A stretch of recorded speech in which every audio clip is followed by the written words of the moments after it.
বাগদাদের এক শান্ত এলাকায় বাস করতেন আব্দুর রহমান। তিনি ছিলেন একজন সৎ এবং নিষ্ঠাবান আতর ব্যবসায়ী। তার ছোট দোকানটি ছিল সততা আস্থার এক প্রতীক। দূর দূরান্ত থেকে মানুষ তার কাছে আসত খাঁটি আতরের জন্য, কারণ সবাই জানত আব্দুর রহমান কখনো কাউকে ঠকান না। তার স্ত্রী আমিনা ছিলেন একজন পরেজগার ও গুণবতী নারী। তাদের দুই সন্তান, বড় ছেলে ইউসুফ এবং ছোট মেয়ে ফাতিমা। তাদের সুখের এই পরিবারে আল্লাহর রহমতের কোনো কমতি ছিল না। প্রতিদিনের মতো সেদিনও আব্দুর রহমান ফজরের নামাজ আদায় করে তার দোকানে গেলেন। কিন্তু আজকের সকালটা যেন অন্যরকম ছিল। দোকানে প্রবেশ করে তিনি দেখলেন সব কিছু এলোমেলো। রাতের আঁধারে কেউ হয়তো তার দোকানে ঢোকার চেষ্টা করেছিল, যদিও কিছু খোয়া যায়নি। মনটাকে শান্ত করে তিনি বিসমিল্লাহ বলে কাজ শুরু করলেন।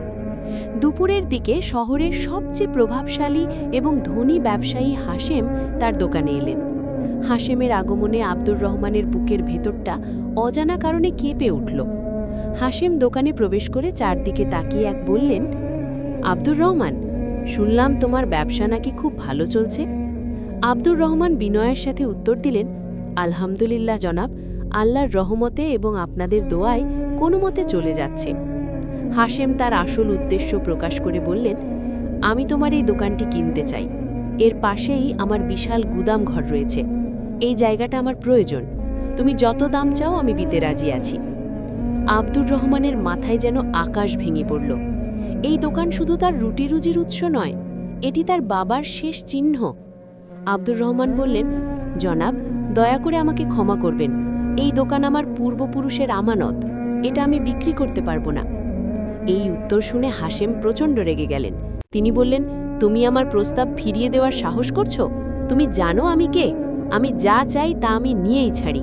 ভালো মতে রাজি হয়ে যাও, নইলে এমন পরিণতি হবে যা তুমি কল্পনাও করতে পারবে না। আব্দুর রহমান শান্তভাবে বললেন, আমার রিজিকের মালিক আল্লাহ, আমি তার ওপরই ভরসা রাখি। হাশেম রাগে গেলেন, কিন্তু যাওয়ার আগে হুমকি দিয়ে গেলেন, তোমাকে এর ফল ভোগ করতে হবে আব্দুর রহমান, খুব শীঘ্রই। সেই রাত থেকেই শুরু হলো আব্দুর রহমানের জীবনের সবচেয়ে কঠিন পরীক্ষা। গভীর রাতে একদল মুখোশধারী লোক তার দোকানে হামলা করল। তারা দোকানের সমস্ত আতরের বোতল ভেঙে চুরমার করে দিল, আসবাবপত্র তছনছ করে দিল এবং যাওয়ার আগে দোকানে আগুন লাগিয়ে দিল। প্রতিবেশীদের চিৎকারে যখন আব্দুর রহমান ছুটে এলেন, তখন তার স্বপ্নের দোকানটি দাউ দাউ করে জ্বলছে। বহু কষ্টে আগুন নেভানো হলেও কিন্তু ততক্ষণে তার সব কিছু পুড়ে ছাই হয়ে গেছে। পরদিন সকালে আব্দুর রহমান যখন ধ্বংসস্তূপের সামনে দাঁড়িয়েছিলেন, তখন শহরের কৌতূহল সেখানে এলেন। কিন্তু কৌতূহল তাকে সাহায্য করার বদলে উল্টো চুরির অপবাদ দিয়ে গ্রেফতার করলেন। অভিযোগ আনা হলো যে তিনি নিজেই দোকানে আগুন লাগিয়ে সরকারি খাজনা ফাঁকি দেওয়ার চেষ্টা করেছেন। সবাই বুঝতে পারল এর পেছনে ক্ষমতাধর হাশেমের হাত রয়েছে, কিন্তু তার বিরুদ্ধে কথা বলার সাহস কারও ছিল না। আব্দুর রহমানকে বিচারকের সামনে হাজির করা হলো। হাশেমের টাকায় কেনা মিথ্যা সাক্ষীরা তার বিরুদ্ধে একের পর এক বানোয়াট সাক্ষ্য দিতে লাগল। অসহায় আব্দুর রহমান বারবার নিজেকে নির্দোষ দাবি করলেও তার কথা শোনার কেউ ছিল না। বিচারক তাকে দোষী সাব্যস্ত করে 10 বছরের কারাদণ্ডের রায় দিলেন। বিচারকের রায় শুনে আব্দুর রহমানের পৃথিবী যেন অন্ধকার হয়ে গেল। তাকে যখন কারাগারে নিয়ে যাওয়া হচ্ছিল, তখন তিনি দূর থেকে দেখলেন তার স্ত্রী আমিনা এবং মাসুম দুই সন্তান ইউসুফ ও ফাতিমা কান্নায় ভেঙে পড়েছে। তাদের অসহায় মুখগুলো দেখে তার বুকটা ফেটে যাচ্ছিল। তিনি চিৎকার করে বললেন, আমি নির্দোষ, কিন্তু তার কণ্ঠস্বর যেন লোহার শিকলে ঝনঝনানিতে হারিয়ে গেল। কারাগারের অন্ধকার প্রকোষ্ঠে প্রবেশ করার মুহূর্তে আব্দুর রহমান আকাশের দিকে তাকিয়ে অশ্রুসিক্ত চোখে কেবল একটি কথাই বললেন, হে আমার রব, তুমিই তো সব দেখছ, তুমিই সর্বোত্তম বিচারক। আব্দুর রহমানকে কারাগারে নিক্ষেপ করার পর তার স্ত্রী আমিনা এবং দুই সন্তানের জীবনে যেন এক অকুল পাথর নেমে এলো। যে বাড়িতে একদিন সুখ আর শান্তির পায়রাগার দানা মেলত, আজ সেখানে কেবলই নিস্তব্ধতা আর চাপা কান্নার প্রতিধ্বনি। আমিনা ছিলেন একজন ধৈর্যশীলা এবং ঈমানদার নারী, কিন্তু স্বামীর এই আকস্মিক বিপদ তাকে একেবারে পাথর করে দিয়েছিল। ইউসুফ আর ফাতিমা সারাক্ষণ শুধু বাবা কখন ফিরবে, কিন্তু আমিনা তাদের কোনো উত্তর দিতে পারতেন না। অশ্রুসিক্ত চোখে তিনি কেবল তাদের মাথায় হাত বুলিয়ে দিতেন আর মনে মনে আল্লাহর কাছে ফরিয়াদ জানাতেন। সংসারের আয়ের একমাত্র উৎস ছিল আব্দুর রহমানের আতরের দোকান, যা এখন কেবলই এক পোড়া ধ্বংসস্তূপ। জমানো সামান্য কিছু অর্থ যা ছিল তাও দ্রুত ফুরিয়ে আসতে লাগল। প্রতিবেশীরা প্রথম কয়েকদিন সহানুভূতি দেখালেও হাসিমের ভয়ে ধীরে ধীরে তারাও দূরত্ব বাড়াতে শুরু করল। কেউ সাহায্য করতে সাহস পেত না। আমিনা বুঝতে পারলেন এই কঠিন পথে তাকে একাই লড়তে হবে। তিনি সিদ্ধান্ত নিলেন, বসে থাকলে চলবে না, সন্তানদের মুখে দুবেলা খাবার তুলে দিতে হলে আমাকে কিছু একটা করতে হবে। আমিনা খুব ভালো সেলাইয়ের কাজ জানতেন। তিনি শহরের ধনী পরিবারগুলোর বাড়ি বাড়ি গিয়ে কাজের সন্ধান করতে লাগলেন। কিন্তু আব্দুর রহমানের অপরাধী স্ত্রী হিসেবে তাকে কাজ দিতে অনেকেই অস্বীকৃতি জানালো। সারাদিন ঘুরে ঘুরে যখন কোনো কাজ জুটত না, তখন তিনি ভাঙা মন নিয়ে বাড়ি ফিরতেন এবং রাতের আধারে জায়নামাজে দাঁড়িয়ে আল্লাহর কাছে কান্নায় ভেঙে পড়তেন। আমিনা বলতেন, হে আল্লাহ, তুমি তো জানো আমার স্বামী নির্দোষ, তুমি ছাড়া আমাদের আর কোনো সাহায্যকারী নেই, আমাদের ওপর রহম করো। এদিকে কারাগারে আব্দুর রহমানের দিন কাটছিল অবর্ণনীয় কষ্টে। অন্ধকার স্যাঁতসেঁতে প্রকোষ্ঠ, অপর্যাপ্ত খাবার আর কয়েদিদের দুর্ব্যবহার ছিল তার নিত্যসঙ্গী। কিন্তু শারীরিক কষ্টের চেয়েও তাকে বেশি যন্ত্রণা দিত তার পরিবারের চিন্তা। তার স্ত্রী সন্তানেরা কেমন আছে, তাদের কি হচ্ছে, এই ভেবে তার হৃদয়টা দুমড়ে মুচড়ে যেত। তিনি প্রতি ওয়াক্ত নামাজে সিজদায় পড়ে আল্লাহর কাছে দোয়া করতেন, হে আমার রব, আমাকে ধৈর্য ধারণ করার শক্তি দাও, আমার পরিবারকে তুমি রক্ষা করো, আমি জালিমের বিচার তোমার ওপর ছেড়ে দিলাম।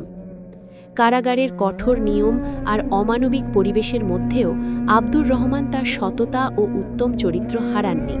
তিনি অন্য কয়েদিদের সাথে ভালো ব্যবহার করতেন, নিজের সামান্য খাবার থেকে ক্ষুধার্তকে ভাগ দিতেন এবং অসুস্থদের সেবা করতেন। তার এই আচরণে কারাগারের কিছু রক্ষী এবং কয়েদিদের মনে তার জন্য এক ধরনের শ্রদ্ধা জন্মালো। তারা আড়ালে বলাবলি করত, এই লোক কোনোভাবেই অপরাধী হতে পারে না। বাইরের জগতে আমিনার সংগ্রাম তখন আরও তীব্র হয়েছে। অনেক চেষ্টার পর তিনি শহরের এক প্রান্তে এক বয়স্ক দর্জির কাছে সামান্য বেতনে কাজ পেলেন। সকাল থেকে সন্ধ্যা পর্যন্ত অক্লান্ত পরিশ্রম করে যা পেতেন তা দিয়ে কোনো মতে সন্তানদের মুখে খাবার তুলে দিতেন। বড় ছেলে ইউসুফ, যার বয়স তখন মাত্র 10 বছর, সে মায়ের কষ্ট বুঝতে পারত। সে তার খেলাধুলা ছেড়ে দিয়ে মায়ের কাজে সাহায্য করার চেষ্টা করত। কখনো বাজার থেকে এটা ওটা এনে দিত, কখনো ছোট বোন ফাতিমাকে দেখে শুনে রাখত। ছোট্ট ফাতিমা প্রায়ই অসুস্থ হয়ে পড়ত, আর তখন আমিনার দুশ্চিন্তার শেষ থাকত না। একদিন রাতে ফাতিমার প্রচণ্ড জ্বর এলো। জ্বরের ঘরে ফাতিমা শুধু বাবা বাবা বলে ডাকছিল। আমিনাকে সারা রাত মেয়ের মাথায় জলপট্টি দিয়ে কাকাতে হলো। ঘরে ঔষধ কেনার মতো কোনো পয়সা ছিল না। ফজর পর্যন্ত মেয়ের অবস্থা আরও খারাপের দিকে গেলে আমিনা আর স্থির থাকতে পারলেন না। তিনি ভোরের আলো ফোটার সাথে সাথে ছুটে গেলেন সেই দর্জির কাছে কিছু অগ্রিম পারিশ্রমিকের জন্য। কিন্তু দর্জি তাকে ফিরিয়ে দিয়ে বললেন, এখনো মাস শেষ হয়নি, আমি অগ্রিম দিতে পারবো না। সমস্ত দরজা বন্ধ হয়ে যাওয়ায় আমিনা সম্পূর্ণ ভেঙে পড়লেন। তিনি কাঁদতে কাঁদতে বাড়ির দিকে ফিরছিলেন। পথের ধারে এক মসজিদের সামনে এসে তিনি আর পা বাড়াতে পারলেন না। তিনি মনে মনে শুধু বলছিলেন, হে আরশের মালিক, আমি আর পারছি না, আমার মেয়ের জীবন ভিক্ষা দাও, আমার স্বামীর ওপর হওয়া জুলমের অবসান ঘটাও, তুমি ছাড়া তো আমাদের আর কেউ নেই। বহুক্ষণ পর তিনি অনুভব করলেন এক ঐশ্বরী শক্তি যেন তাকে ভরসা দিচ্ছে। ভাঙা মন নিয়ে তিনি বাড়ির দিকে রওনা হলেন। বাড়িতে ফিরে তিনি অবাক হয়ে দেখলেন ছোট্ট ফাতিমা বিছানায় উঠে বসে আছে। তার জ্বর অনেকটাই কমে গেছে এবং সে পানি চাইছে। আমিনা দ্রুত তাকে পানি খাওয়ালেন। মেয়ের অবস্থার এই আকস্মিক উন্নতি দেখে তিনি বুঝতে পারলেন যে এটা কেবলই আল্লাহর রহমত, মাজলুমের দোয়া বৃথা যায়নি। এই ঘটনাটি আমিনার ঈমানকে আরও বহুগুণে বাড়িয়ে দিল। তিনি বুঝতে পারলেন দুনিয়ার সব দরজা বন্ধ হয়ে গেলেও আল্লাহর রহমতের দরজা কখনো বন্ধ হয় না। বাগদাদের আকাশে বাতাসে তখন হাশেমের দম্ভ আর ক্ষমতার আস্ফালন। আব্দুর রহমানকে পথের কাঁটার মতো সরিয়ে দিয়ে সে ভেবেছিল তার সামনে আর কোনো বাধা নেই। সে তার ব্যবসা প্রসারের নামে সাধারণ মানুষের ওপর জুলমের মাত্রা আরও বাড়িয়ে দিল। দুর্বল ব্যবসায়ীদের ভয় দেখিয়ে তাদের সম্পত্তি নামমাত্র মূল্যে কিনে নেওয়া, গরিবদের উচ্ছেদ করে নিজের প্রাসাদ আর গুদামঘর তৈরি করা তার নিত্য নৈমিত্তিক কাজে পরিণত হল। শহরের মানুষ ভয়ে তার নাম নিতেও দ্বিধা করত না। তার ক্ষমতার দাপটে বিচারক থেকে শুরু করে কৌতূহল পর্যন্ত সবাই ছিল তার হাতের পুতুল। হাশেম প্রায়ই তার জাঁকজমকপূর্ণ প্রাসাদে ভোজের আয়োজন করত, যেখানে শহরের সব প্রভাবশালী ব্যক্তিরা তার মনোরঞ্জনের জন্য উপস্থিত থাকত। এমনি এক রাতে যখন প্রাসাদ আলোয় ঝলমল করছিল, হাশেম তার সবচেয়ে বিশ্বস্ত বন্ধু ও ব্যবসায়িক অংশীদার জামিলকে নিয়ে একান্তে কথা বলছিল। জামিল বলল, হাশেম, তোমার ভাগ্য দেখে আমার ইচ্ছা হয় তুমি যাই ধরো তাই শোনা হয়ে যায়। ওই আব্দুর রহমানের মতো সামান্য আতরওয়ালাকে কেমন শিক্ষাটাই না দিলে। হাশেম বলল, আব্দুর রহমান তো একটা সামান্য পিঁপড়ে ছিল, আমি চাইলে তাকে পিষে মেরে ফেলতে পারতাম, কিন্তু আমি তাকে কারাগারে পৌঁছতে দিয়েছি যাতে অন্যরা আমাকে ভয় পায়। ভয়টাই হলো ক্ষমতার আসল উৎস জামিল, আর আমার রিজিক ওটা আমার নিজের বাহুবলে অর্জিত, এখানে ভাগ্যের কোনো স্থান নেই।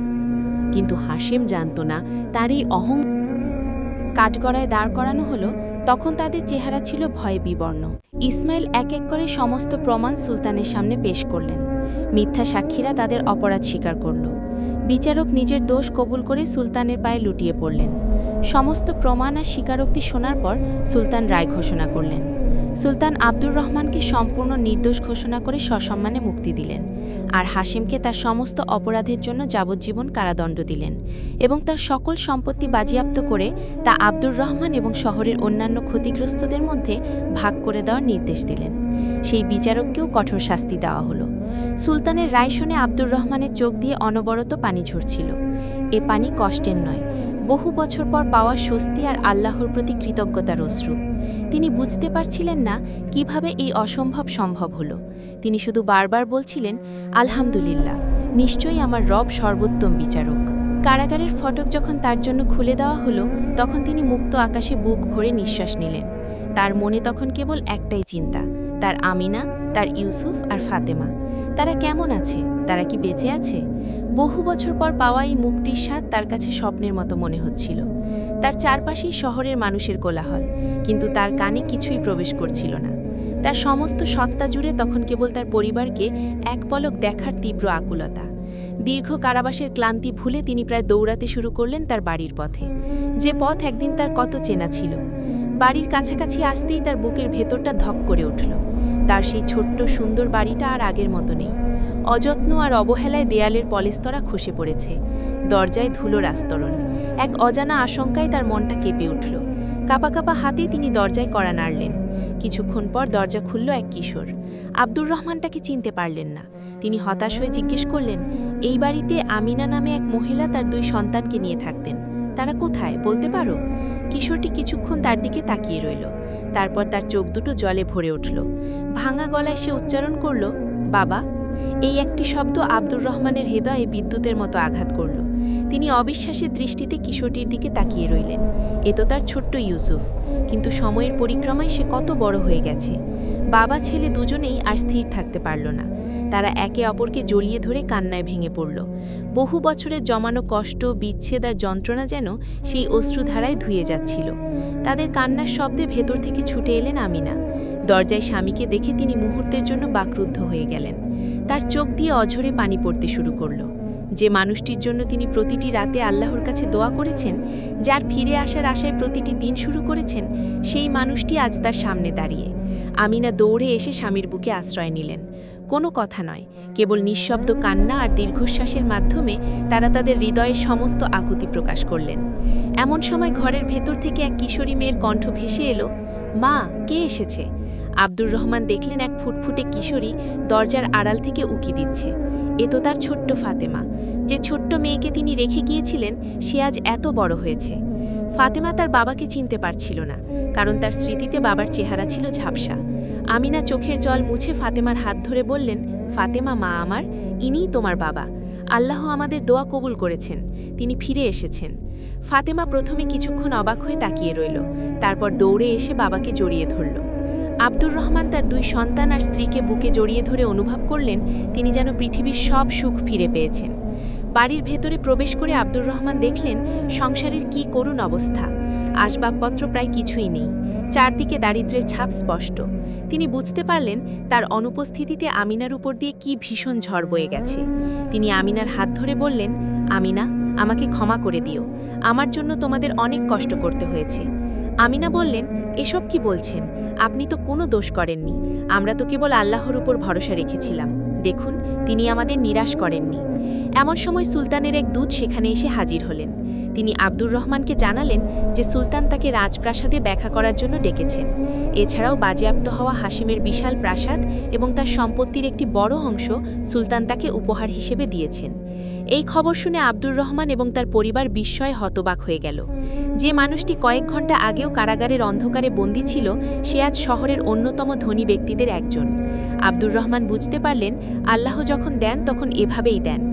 তিনি ধৈর্য ধারণ করেছিলেন, আর আল্লাহ তাকে তার ধৈর্যের সর্বোত্তম পুরস্কার দিয়েছেন। তিনি সুলতানের দূতকে বিনয়ের সাথে বললেন, সুলতানকে আমার সালাম জানাবেন, আমি অবশ্যই তার সাথে দেখা করব, কিন্তু তার আগে আমি আমার রবের শুকরিয়া আদায় করতে চাই। আব্দুর রহমান দোয়া করলেন, হে আল্লাহ, তুমি তোমার এক অধম বান্দা,